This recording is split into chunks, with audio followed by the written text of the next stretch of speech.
FMU, you're on the air. Hey, Tom, it's Barry Dworkin. Barry Dworkin. From the gas station dogs. Yes. Okay. Hey, Yeah, how are okay. you, Barry? Okay is right. I was actually hoping you'd call. Well, I did. I'm glad you did because I guess if people are not aware who you are, Right. it's the gas station. Your name is Barry Dworkin. That's right. And you are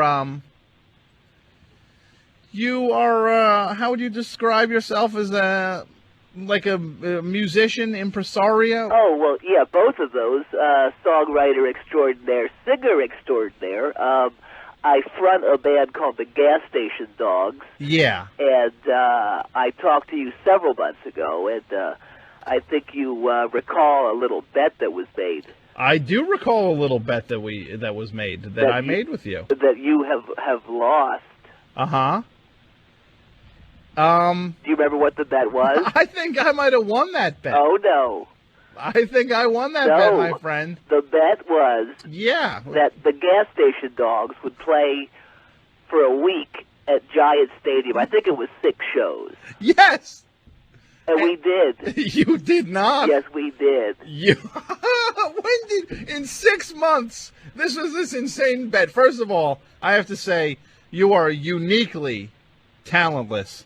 And you sang this song on the show, which was horrifyingly convoluted, which I'll talk about in a minute. But let's focus on this bet. Okay. You bet me that your band, which you were still forming at that point. Right, I was getting some good leads on your show. Yeah, you were looking to form a band, and you were very specific on who you were going to have in the band and all that stuff. But you hadn't even formed the band, but you made a bet saying, "I will headline the Giant Stadium. You'll be playing Giant Stadium 6 nights." Yes, I said we'd play there. You said you'd. Oh, okay. So you didn't headline it, but you're claiming you did it. We did play there. You played Giant Stadium. That's right. For a week. For a week. The Gas Station Dogs. Yes, it was part of International Youth Culture Week. What is that? Oh, it's a big festival that they have up there in Rutherford. Yeah. Where it's all kinds of kids from around the world. They come into East Rutherford to talk about their cultures and that sort of thing. And yours truly provided entertainment every day from 10 a.m. to 11 a.m. You provided entertainment all last week at the. It was like at the foyer of the stadium. Yeah. See, First of all, how did you get that gig? Oh, well, do you remember my father? Yes, I do remember that was part of our bet, I actually recall. Right. That we bet your father's business or something like that? Yeah, he's a balloon distributor. Yeah, that's right, a balloon distributor. So I should pretty much, I guess the bet was that I own a balloon distribution company now, right? Had you won, but you didn't win, I won. You won, you did not win. I did too, I played at Yankee Stadium. Not Giant Stadium, I'm sorry. Yeah. Yankee. I guess Giant Stadium is next. I should tell you that it wasn't quite the lineup that I had envisioned. Yeah, because I have to say, you were auditioning your band over the radio. That's right. And if you'll recall, I was very specific. It was frighteningly specific. Some of the things you wanted were like a keyboard player who had the keyboard player had to be an albino. That's right. And he also had to have a NASA-approved spacesuit. Yeah, a NASA-approved spacesuit. And it was impossible finding a drummer with 1% body fat. That's right. You had it so specific. You had it down to where each guy had to have a specific guitar and stuff like that. Certain kind of strings. Yeah, just insane, like light gauge, Dario strings or whatever you were off on your, weird flight of fancy that you were on. Well, that lineup didn't actually work out, like I said. Oh, that's a shocker. So you didn't get a drummer with 1% body fat and an albino keyboard player. No, I didn't get any keyboard player, but I do have a killer drummer. Her name's Little Amy Fortner. What's her name? Little Amy Fortner. Yeah, and where did you find her?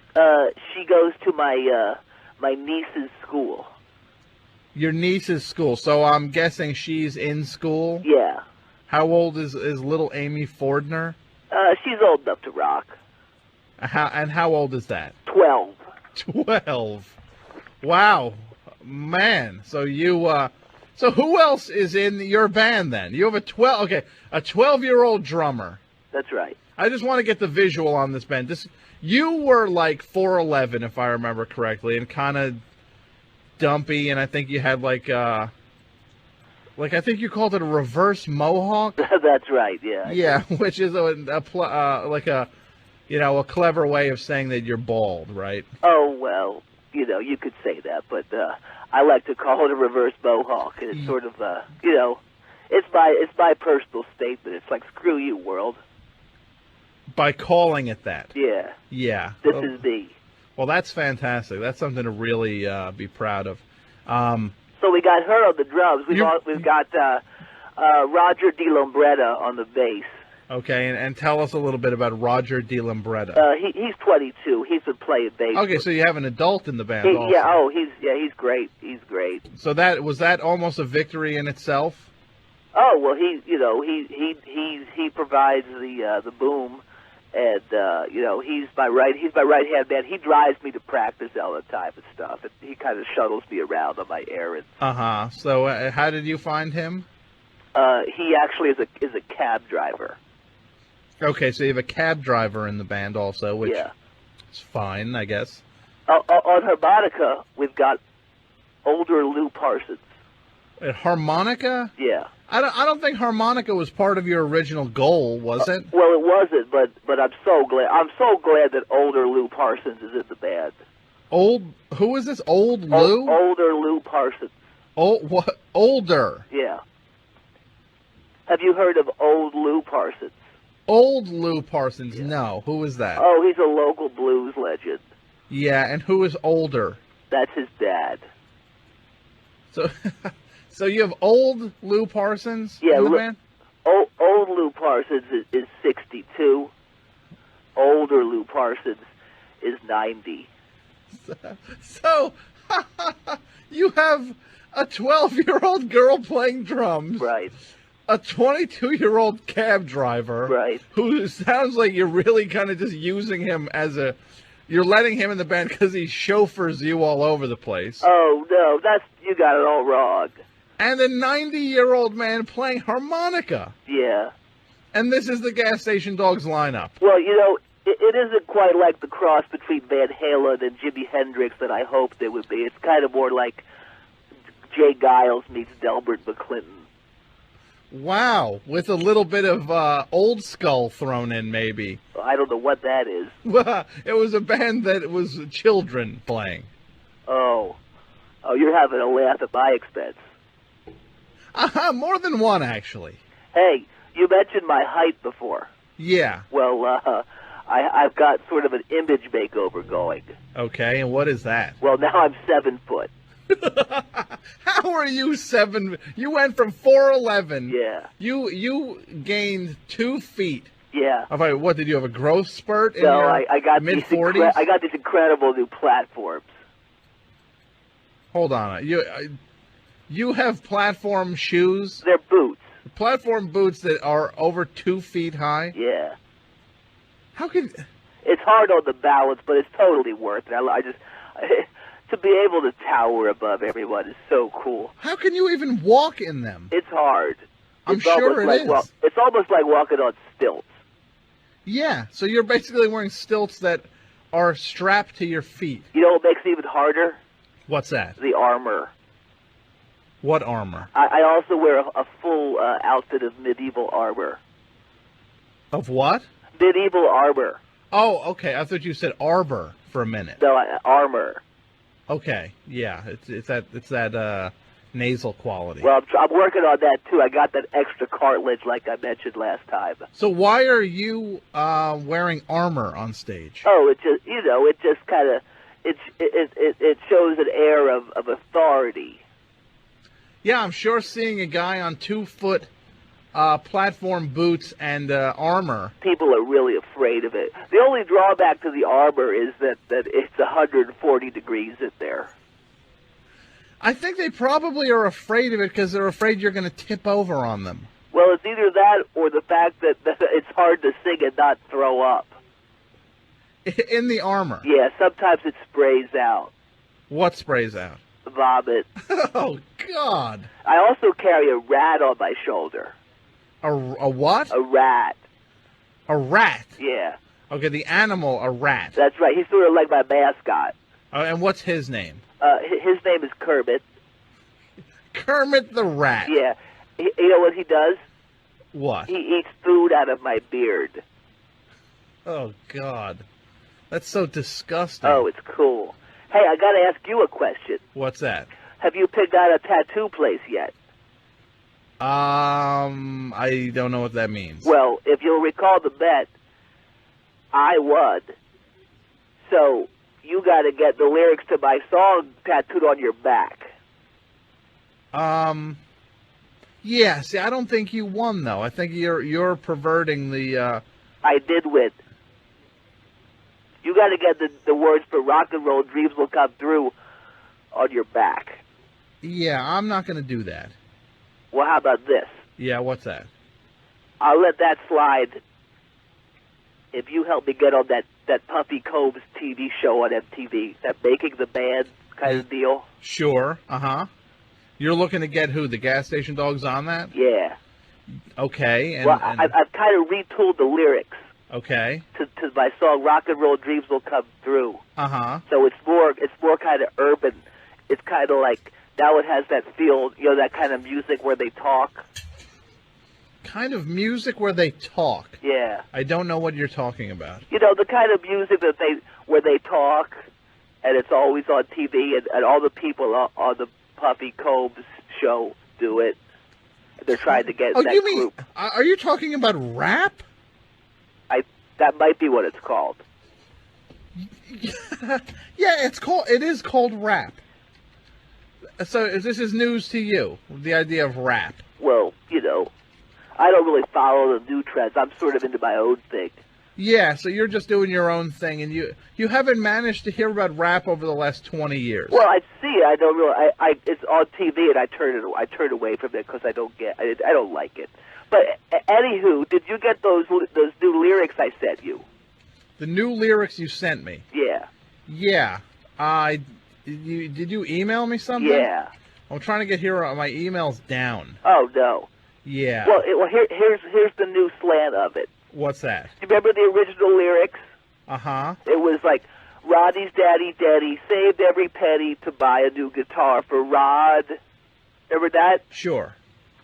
Now it's Roddy's daddy saved every penny to buy a new microphone for Rod. So what is this? A new version of the song? It's a new version, but it's more rappy.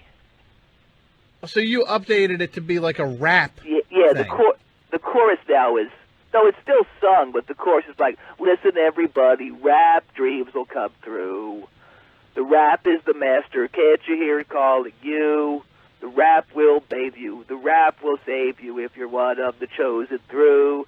Then the dream comes true, the rap dreams will come through. Oh, that is terrible.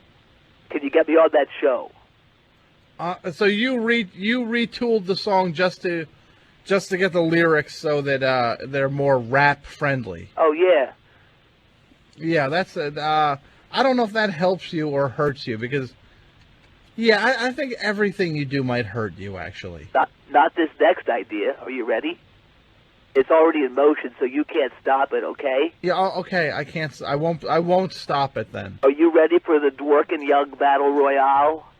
The Dworkin Young? Yeah.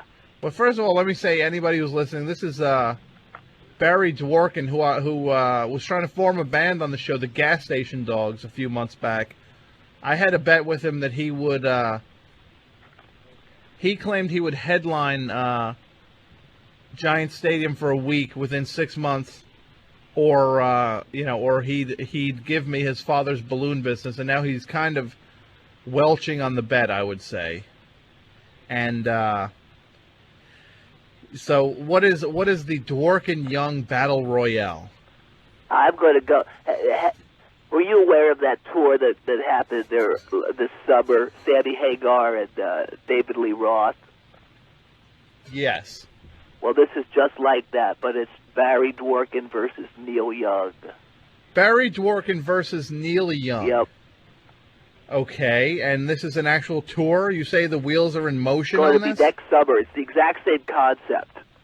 The same concept as what? The David Lee Roth, Sammy Hagar shows? That's right. We flip a coin at the beginning of the night, and we pick who's going to headline, who's going to open, and then we each go out and do our set, and then at the end we do some songs together, kind of like a battle of the bands. Okay. So the two of you go up and you do a battle of the bands. That's right. Yeah, that sounds horrifying on about 100 different levels. Now, how are you getting Neil Young involved in this? Oh, well, I've been sending him faxes. Uh-huh. So how is it in motion already then? Well, I've been sending him faxes telling him that I want to do it and that I think everyone wants it to happen.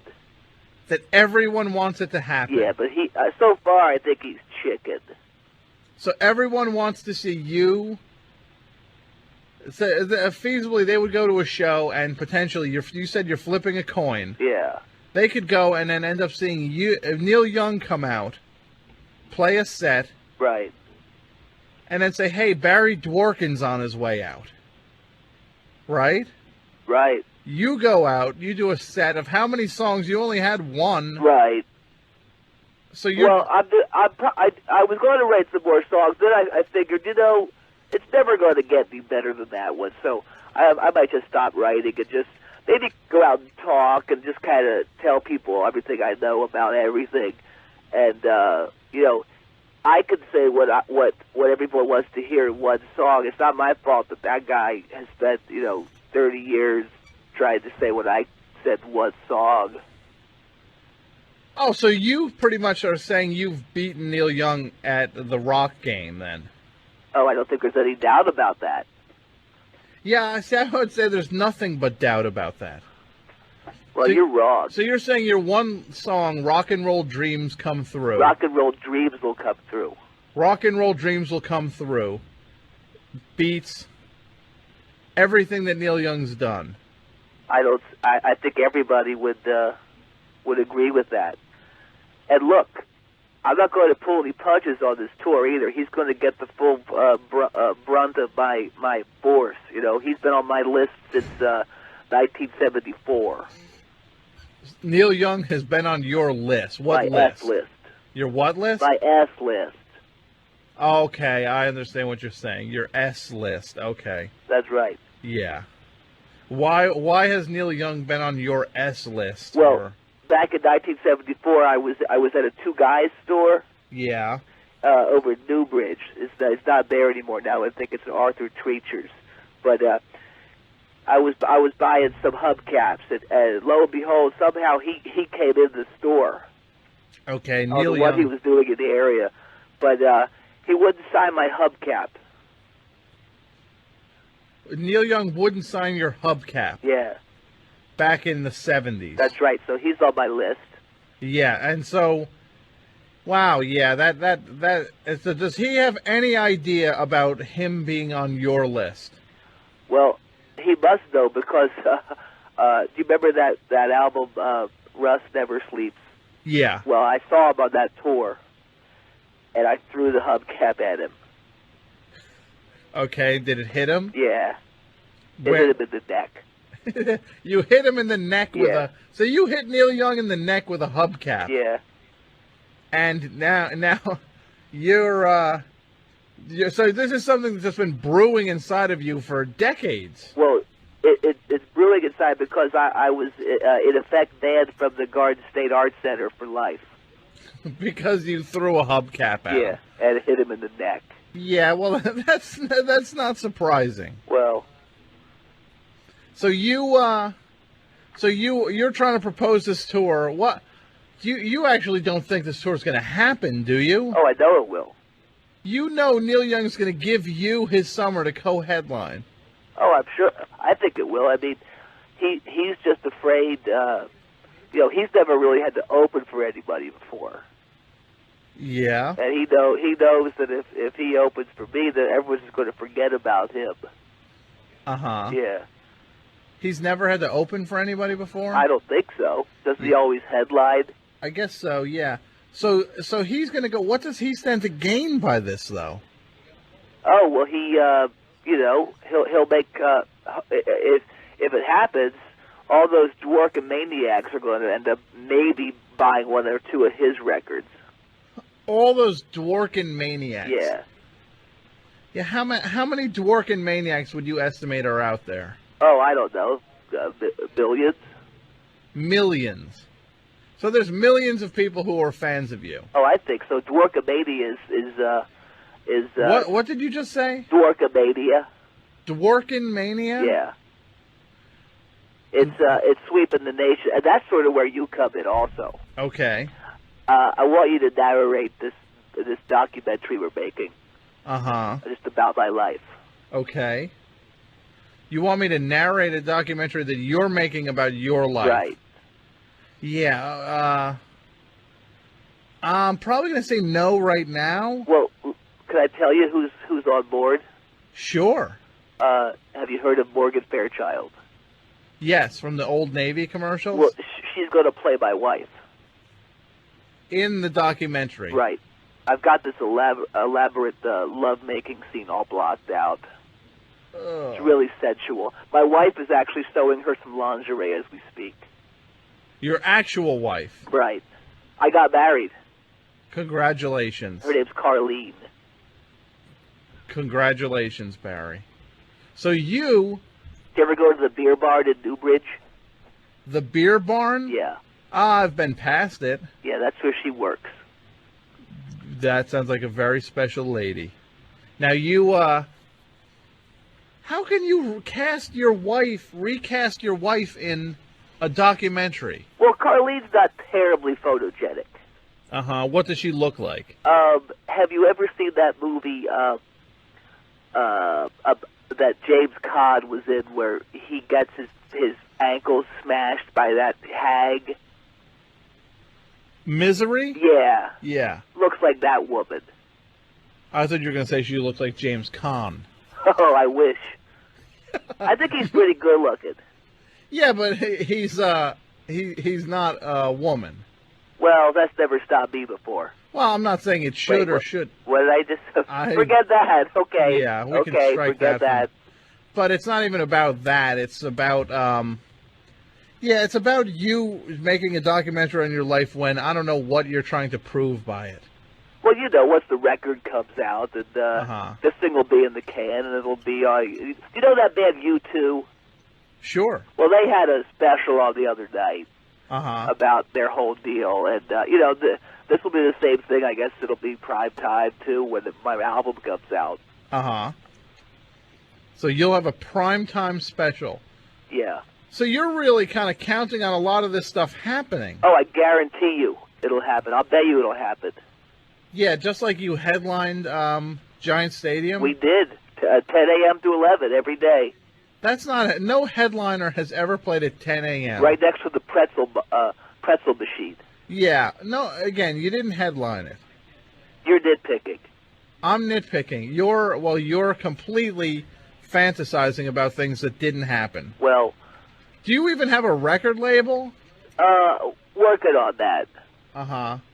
Remember a label called Zero Hour? Sure.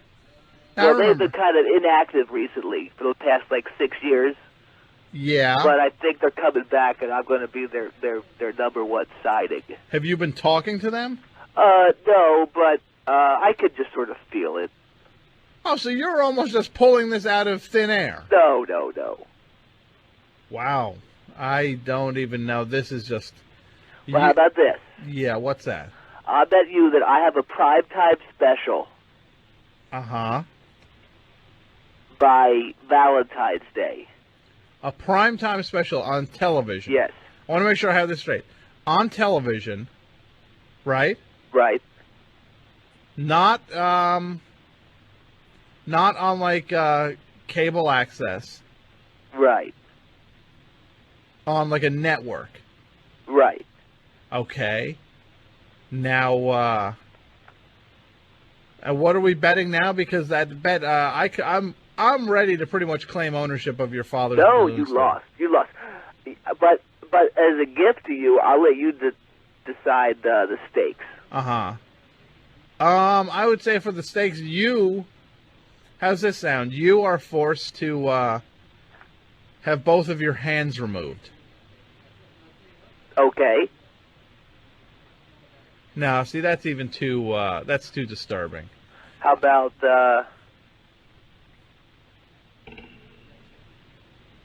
you get to live with Carlene for a week? Yeah, no, I'm going to pass on that also. That doesn't sound like a good idea. Okay. It sounds like something you're trying to escape by getting Oh, no. by getting Morgan Fairchild in the movie as your wife. Oh. Oh, yuck. You'll have to excuse me for a second. Why? Let's just say my hands are wandering. Oh, God. Oh, that's disturbing. Barry Dworkin, you are a sad man, but I will make this bet with you. And you are going to stick to this one, though. There's no backing down on this bet. I didn't back down on the first one. Uh-huh. But yes, we'll do it. We'll do it. Uh-huh. Hey, would you be willing to talk to a caller? Yeah, sure, no problem.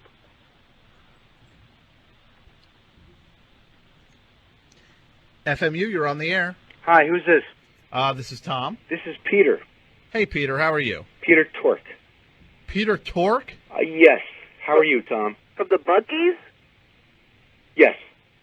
No, this is not Peter Tork. I would like to speak to this man you're talking to on the phone. Well, That's not Peter Tork. Wait, I had to let that guy go. wait, if he is Peter Tork, I want him to say what his real last name is, because that would be the giveaway. Well, I hung up on him. Do you know what Peter Tork's real last name is? Torkelson? That's right. Are you a big Monkees fan? Oh yeah. You know, I once stole Mike Nesmith's hat. You once stole his hat. Where did you steal his hat? I was out in California. Yeah. And I was at a supermarket. Uh-huh. And he was checking out, and I just ran past and I grabbed the hat. It was a cowboy hat. It wasn't that wool crap. Wool Okay, crap. that's completely. You just are making me dread you more and more. FMU, you're on the air. Hey, Hey. it's Larry again. Who? Larry, remember you hung up on me? What's that? Oh yeah, I hung up on you. You mean like I just did again? Hey, Barry, I think I'm gonna let you go. Okay, it sounds like everybody hates you. Yeah. No. Somebody wants to. We have one more call. Okay, make I it know. quick. I'm sorry. I just FMU, you're on the air. Hi. Hi. It's Peter again. Yeah? This guy is fake.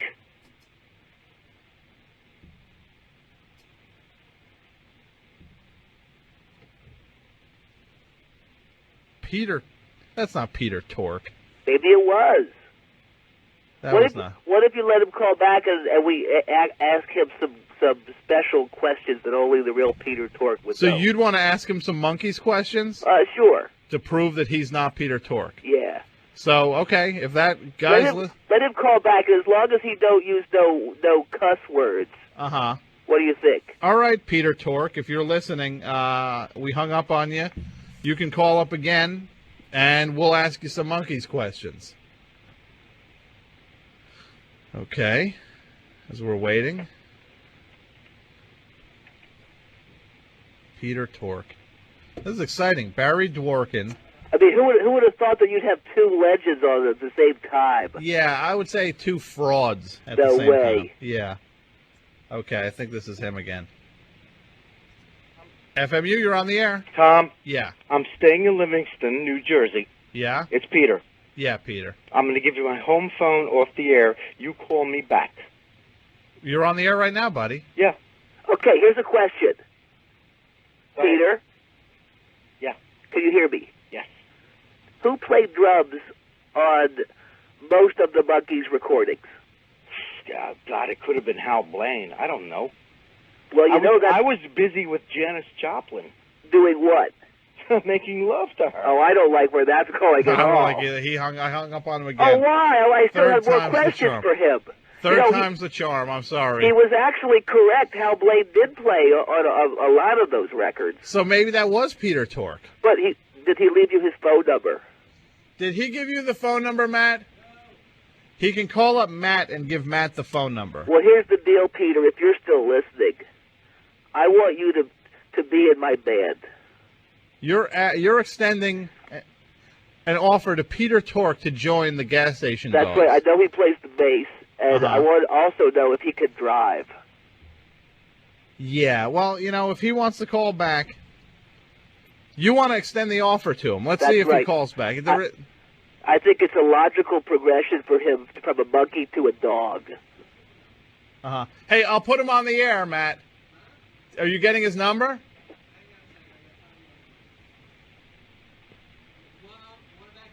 Yeah. I have a question for him. I have another question for him. Okay. This is very exciting if it actually is. FMU, you're on the air. Hi, Tom. Peter. No, Okay. I want to talk to Tom. Okay, well, Barry has a question for you. Go ahead. Peter? Yeah. Who's the bigger scumbag, Stephen Stills or David Crosby? Mickey Dolenz. Oh, my God. That was a real answer, pal. Guess what? Hello? Barry Dworkin has an offer for you, Peter. And? I want you to be at the gas station, Dogs. No chance. I know you play the bass. No. Yeah. I know you also play the banjo. But I'm also going to be in Connecticut and Livingston, New Jersey this weekend. Will you have your banjo with you? Yes. I'm playing in Montclair, and I like not smoke-filled rooms. Correct? What's the name of your last album? Suede Blue Shoes. He's right. Okay. Come on, pal. Hey, Tom. Yeah? I think this is the real deal. This is the real Peter Tork. I think it is. I live in Connecticut. I live in San Francisco, and Janis was not that good of a lay. Oh, boy. What album what name a Monkees album you were not on, Peter Tork? Oh, my God. Oh, God. Head? See, I don't know those answers. I think we just exposed this guy as a No, fraud. no, whoa. This is Peter not Peter Tork. Peter is here. Do not hang up. Hello? Hello? I'm here. Hey, Peter. Yes. What's your birthday? April 22nd. Well, I'm actually sitting in front of a computer right now. All right. As I often do. All right. And it says here your birthday is February 13th, 1942. Okay, would you like to speak to me? Because he is my cousin. And he is now here in confused. Connecticut with me. Now I'm confused. So why did you say you were him? Because you guys wouldn't listen to me otherwise. Okay. Well, we're listening to you now. All right. Peter is my cousin. He's up the street in Jersey City. Can you get him on the phone? Nope. Why not? It's too late. It's too late. He sleeps. He goes to Montclair, then he goes to Livingston. Call him. Wait, your brother sleeps? Oh, whoa. Listen, I can call him. Tom? Yeah? Would you promise to stay on the air? If you got me Peter Tork, yes. Yes. I will call him right now. Absolutely. Give me a secret number for your screener. Okay, I'm going to put you back. Hey, Matt, can you pick up? Matt, you're going to talk to Matt now. All right. And then we'll and this is cool. I'll take you. I'll hang up on you so this won't be on the air, but Matt This can is give you very cool, Tom. Matt can give you a secret number. Thank you, Tom. Okay. Bye. Well, jeepers, that was crazy. Guess what? What? It's real.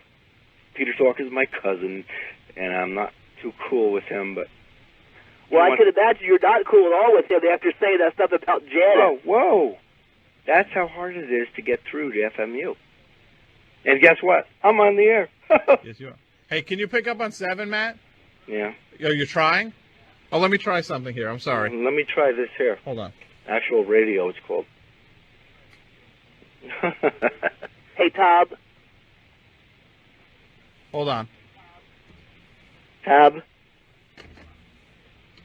I gotta take a squeeze, so I'll just listen, okay? Okay. All right, goodbye. Hey, thanks, Barry. Oh, I don't know what is going on. He might call back. You can't unhold, you know what I mean? I could not hold him after he was unholded.